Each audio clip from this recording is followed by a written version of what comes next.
están dentro te impide ver el bosque, ¿no?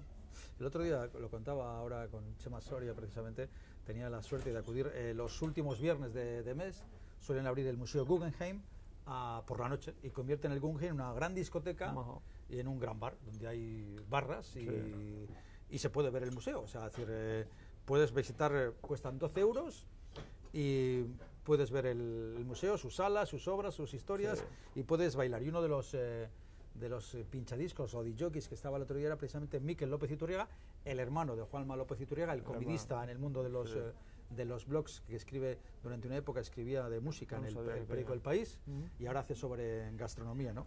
Y me resultaba curioso ver que fundamentalmente la gran mayoría de la gente que estaba en el museo era gente joven, ¿no? Era gente pues, jovencita, mucho Erasmus, alguno como yo, pues cuarentón así despistado que fruto de la curiosidad innata de ver las cosas, pues estaba allí observando.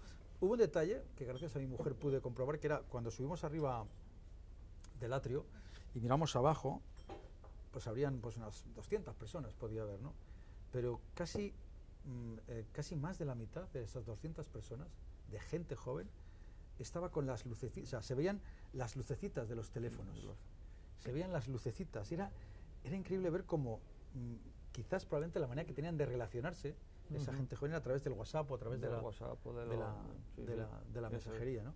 Y mirabas con cierta nostalgia porque en ese momento en el que estamos hablando, quien pinchaba la música era Mikel López Iturriaga, ponía música de los 80, música pues en Radio Futura, música de una generación como la en caso que me tocó vivir. Y claro, la gente joven estaba despistada porque no seguían no nada, sabían que era. Hombre, al margen de que probablemente ahí tengan que mejorar, el sonido era bastante penoso, era una distorsión, no es el sitio quizás igual, digamos, acústicamente más adecuado para... Sí, es que al hilo de lo que te decía, por decirlo, de la incapacidad del individuo joven por apartarse de lo que está... por tener una visión un poco más global. Eso es lo que te ocurre, lo que te acaba ocurriendo es que en cierta manera pecas de una cierta ignorancia, es decir, pecas de que crees que las ramas son el bosque, ¿no? Ese es el problema, ¿no? Entonces el problema es que estás tan involucrado en las cosas que, pues eso, pues con la metáfora y con el símil del bosque y todo esto, es decir, que acabas creyendo que el bosque, realmente lo que tienes entre manos, o sea, que las ramas es el bosque, ¿no? Sí, que es todo. Oye, ¿por qué te ha motivado para escribir este libro? Pues el libro fue una conversación una vez que tuve con un amigo, ¿no? O sea, bueno, y viendo un poco pues los medios de comunicación y viendo cómo en la realidad se estaba produciendo, o creía yo que se estaba produciendo una especie como de sobrevaloración de lo joven, ¿no? Es decir, a mí que siempre me ha gustado el cine y que me sigue encantando el cine, me llamaba la atención, por ejemplo, como una película del año 55, como era Rebelde sin causa, el caso que teníamos allí paradigmático del icono de la juventud de aquellos años, de James Dean, pues James Dean en aquella época, en la película, realmente James Dean está puteado, pues porque el tipo le ocurre una cosa, simple y llanamente no quiere ser joven. O sea, el tío al ser joven es un individuo que está como al margen de todos los centros de decisión, de poder, etcétera, etcétera. Es un individuo que vive a expensas de sus padres, etcétera, etcétera. Y como apenas 14 años después, 14 años, cuando se rueda Easy Rider, pues en Easy Rider tenemos a las Choppers, las tenemos al Dennis Hooper, tenemos a Peter Fonda, y les tenemos orgullosos de ser jóvenes y que no quieren ser otra cosa que jóvenes. Y todos los tíos andan con las Choppers, andan traficando con la frontera mexicana, etcétera, etcétera. Y digo, ¿cómo en 14 años se ha producido ese cambio súper radical del individuo joven, que en el año 55 no quiere ser joven, que está deseando ser mayor de una santa vez, y el individuo del año 67, 69, que no solamente no quiere ser joven, sino que no quiere dejar de ser joven nunca, porque de hecho los personajes que andan con las Choppers, Dennis Hooper y Peter Fonda, no son precisamente los 18-añeros del Platón y todos aquellos de los personajes de... Entonces aquello me llamó la atención, y luego coincidieron en aquella época unas declaraciones de Paul McCartney, que fueron los Beatles 2 años a Estados Unidos, y el segundo, con una diferencia entre viaje y viaje de 1 año, y el segundo viaje, cuando están en el aeropuerto en el JFK, que ya se llama JFK, que ha cambiado, antes se llamaba el Edelweiss, luego a raíz del asesinato del presidente le cambian de nombre, el tío va a aterrizar y dice, coño, parece que hemos venido a otro planeta. Y es que en cuestión de muy poco tiempo se había producido un cambio radical, ¿no? Bueno, pues quizás no solamente sea de jóvenes, sino de las personas en general. Siempre queremos lo que no tenemos, ¿no? Sí, eso puede ser. Es que siempre aspiras a tener un poco lo que en este momento careces de ello o que no tienes, ¿no? Pero el tema de lo de la juventud sí que me llamaba y me puse un poco a investigar a cuenta de qué podía ser eso. Y bueno, una de las conclusiones a las que llego en el libro es que todo viene un poco a caballo de la hegemonía americana, de los Estados Unidos, de la sociedad de consumo, etcétera, etcétera, ¿no? Te hablas de la tele, hablas efectivamente de todo, de un tipo de sociedad probablemente más vertiginosa, rápida, claro, fosfórica y superficial. Claro. Pero la vida no es un poco así, vertiginosa, superficial. No, es que yo lo que creo, que es una de las cosas que el otro día también en la presentación del libro hacíamos hincapié en ello, la vida no es de ninguna manera. O sea, la vida la hacemos nosotros. O sea, la vida es un constructo. O sea, nosotros hacemos la vida. Es decir, cuando las cosas son así, yo muchas veces oigo a la gente ahora, por ejemplo, cuando estamos con la crisis, es que tú has hecho la crisis. Sí, sí. O sea, las cosas no son así, o sea, están hechas por ti, o sea, tú haces la vida, ¿no? ¿La crisis no es una excusa que vale para todo ahora?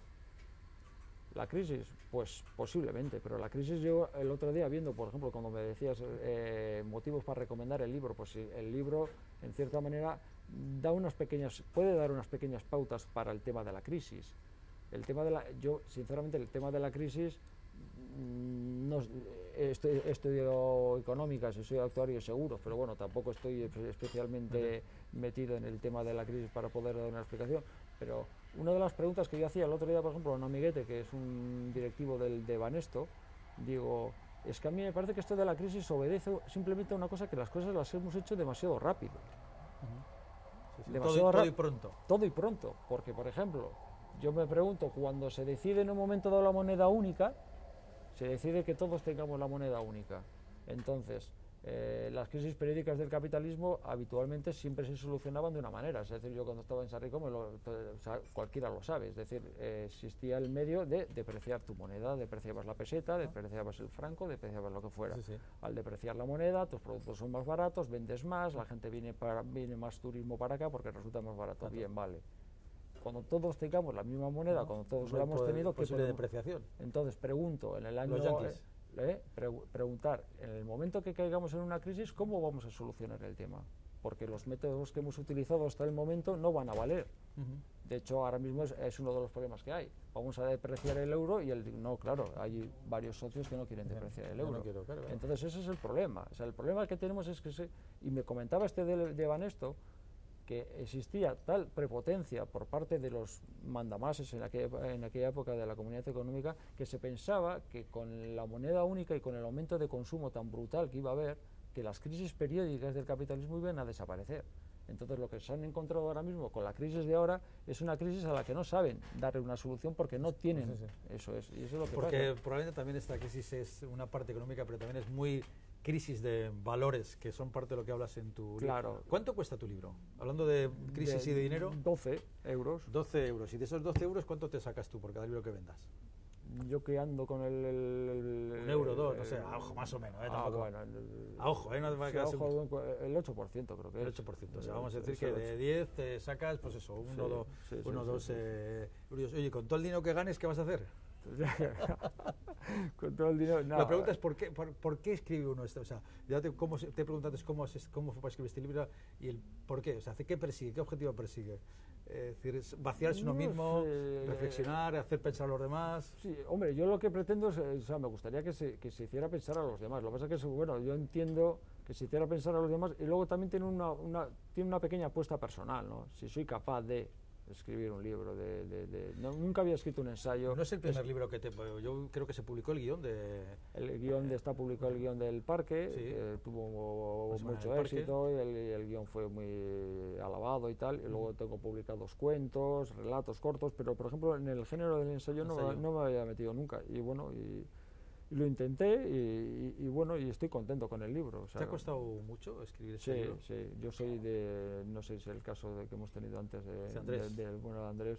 Yo, los escritores estos que son como medianamente prolíficos, siempre me quito el sombrero, ¿no? O sea, yo soy muy lento escribiendo. O sea, y cada vez me cuesta más escribir. Hay Estaba leyendo el otro día las cartas escogidas de Faulkner, le pasaba también, por lo menos me quedé tranquilo porque salvando todas las distancias, le acabó pasando lo mismo. En las últimas cartas, ya cuando el hombre es mayor, entre comillas, mayor, que tiene como sus 55 años, él mismo reconoce que es lentísimo escribiendo, que es mucho más lento de lo que era con 30 años, ¿no? Oye, la moraleja al final de este libro, de Divino Tesoro, ¿cuál es? La moraleja es extraña, la moraleja es una cosa, es una paradoja en la que estamos involucrados, porque por un lado sí que critico en cierta manera que los valores de la gente joven hayan sido puestos sobrevalorados, es decir, que eso trae aparejado un montón de cosas, por ejemplo, como que la cultura del esfuerzo realmente es una cultura que no existe. Yo quiero ser famoso. Quiero ser famoso, pero rápido y pronto. Rápido y pronto. Todo y pronto. No, todo y pronto. Y si eres famoso lento y despacio, es chungo. O sea, no está valorado. Es decir, lo importante es ser famoso y rápido. Todo y pronto. Eso es. Entonces, el tema, que siendo eso una cosa criticable, una cosa que yo entiendo, porque bueno, llevo 7 años dando clases de guión y eso tiene unas consecuencias prácticas pues yo creo que malas en principio. O sea, yo con los alumnos me he encontrado con una cosa que me sorprendió sobremanera, que es que, por ejemplo, todos son muy brillantes, es decir, la gente joven, o sea, los alumnos, la gente que está aprendiendo, son muy brillantes en el corto plazo, es decir, las primeras versiones de los guiones, las primeras versiones de la sinopsis son muy buenas, son muy ocurrentes, pero resulta que cuando les mandas rehacer esto, dice, dale una vueltilla. Hay que hacer trabajo y esfuerzo. Resulta que la segunda versión del guión es peor que la primera, y si le mandas la tercera es peor que la segunda, y cuando le mandas la cuarta es un desastre. Y resulta que me dice, Tony, tío, es que estoy rayado ya, o sea, pasa ya de este guión, o sea, ya se han rayado con la cuarta versión del guión. Yo el guión, cuando rodé la peli del parque, el guión que llevaba al rodaje era la 9ª versión. El otro día, no sé si me llegó una copia de la película de Arrilla, y la versión de la peli, creo que la versión de guión que se rodaba era la 21. 21 versión. Entonces, hostia. Estamos hablando con Tony Garzón Abad. Sale mucho el cine porque además hay una sastrería de toda la vida en Bilbao, que está en la calle Cortado de Amézaga, manteniéndola, que es de tu familia, de tu padre. Es mía ahora también. Bueno, sí, claro, claro. De tu familia. Yo tengo la suerte de conocer a tu madre y a tu hermana, que sigue tenía una tienda de... en Pozas. Como de estética, sí, ¿no? Estética, sí. Resucaré. Mándales un beso y un abrazo desde aquí. Pero hago referencia a esa sastrería de toda la vida, porque hay un guiño muy cinematográfico que vosotros alguna vez han pasado por ahí, si no pasen, está Clark Gable en el escaparate. No, y el gordo y el flaco. ¿Están? Ahí no. El gordo y el flaco, como mogollón de gente pregunta por ellos dos. Pues fíjate que pasó por ahí. El gordo y el flaco, sí, ¿no? Sí, el gordo y el flaco están. Sí. Y Clark Gable. Clark Gable, no, perdona, hay un maniquí, que se parece. Yo digo el maniquí, claro. Claro, pero no creo. Yo pensaba que era Clark Gable. No, espera. Yo te hubiera jurado. Que igual sí, O sea, se parece mucho. El parecido es más que razonable. Estaba jugando, el cine está tan impregnado en tu vida, que no solamente por lo que vas contando, lo vas diciendo, y además tengo entendido además que al margen de este libro del que estamos hablando ahora, de Divino Tesoro, estás enrodando o has acabado de rodar un documental sobre Alfredo Kraus. Estamos en ello y bueno, con todas las dificultades que tiene ahora mismo poner en pie un proyecto cinematográfico, o sea, es complicado. Ahora mismo yo, por lo menos en lo que a mí respecta, por eso hay muchas veces es sana envidia la que puedes sentir cuando escuchas a gente como Andrés y tal, el poner en pie cualquier proyecto es complicado, es muy complicado. Pero tengo entendido que es ¿por qué un documental de Alfredo Kraus?